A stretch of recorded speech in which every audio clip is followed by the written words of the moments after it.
J'ai 24 ans. Je suis arrivée aux USA en octobre 2014. J'avais à l'époque 22 ans. Et je suis arrivée après avoir fait une licence marketing et communication. Je savais qu'en voulant travailler dans le marketing et la communication, j'avais besoin de parler beaucoup plus anglais que ce que je faisais déjà. Et puis j'adore les enfants. J'ai fait du babysitting, j'ai travaillé dans des centres de loisirs l'été depuis que j'ai 15 ans, je crois. Donc j'avais pas mal d'expérience dans ce niveau-là. Donc je m'occupais de 2 jumelles. Elles avaient 6 ans quand je suis arrivée. Elles ont 8 ans aujourd'hui. J'étais dans une petite ville du Connecticut qui s'appelle Sandy Hook. La mère est française. Elle est née ici, mais elle est française. Elle parle très bien français. Le papa est américain. Les 2 jumelles ne parlaient pas très bien français. C'est-à-dire oui, non, elles savent des couleurs, mais c'est tout. Je m'occupais de les lever le matin, de les préparer, de faire le petit déjeuner. J'ai déposé au bus. Alors le bus ça arrive juste devant la maison aux États-Unis, donc ça c'est pratique. Moi j'étais libre de 9h à 4h parce que du coup pendant ce temps-là elles étaient à l'école. Donc pendant mon temps libre, la famille m'avait payé un abonnement à la gym, la salle de sport. J'allais voir des copines, on allait au centre commercial, j'allais faire du shopping. Et à 4h, du coup, les petites revenaient au bus, on lisait l'histoire et elles se couchaient. Je m'occupais de tout ça en fait parce que les parents avaient un travail très prenant. Le père a toujours un travail très prenant, la mère a changé de travail depuis.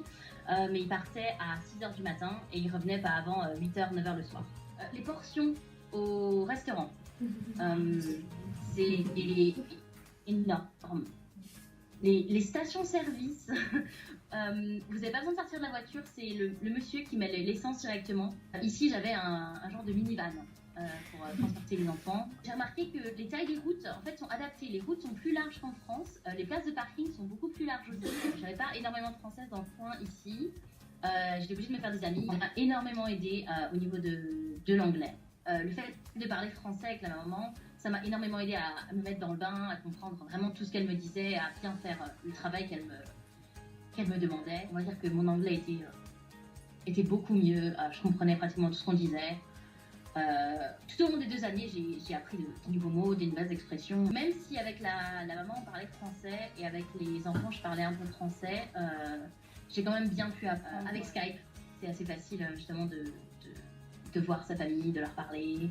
Je discute en WhatsApp avec tous les membres de ma famille pratiquement. Je leur envoie des petits colis à Noël, ils m'envoient des lettres. Donc c'est assez facile. Durant mes 2 années d'au pair, la première année j'ai fait un voyage, un week-end tous les mois. Alors habitant sur la côte Est, c'est très facile de voyager à New York, à Boston, à Washington, tous ces villes-là. Les voyages c'était principalement en bus. Facile de garder son argent en étant au pair parce que vous n'avez rien à payer, il n'y a pas de voiture à payer, il n'y a pas d'assurance de voiture. J'ai fêté Nouvel An à Las Vegas. Ma première année. Le jour d'après, on était au Grand Canyon. On est parti de la Nouvelle-Orléans et on a fait tout le Texas, toutes les grandes villes du Texas pendant 1 semaine. C'était absolument génial. Maintenant, quand je prends du recul sur les 2 ans que j'ai fait, c'est vraiment une expérience je referais sans hésiter.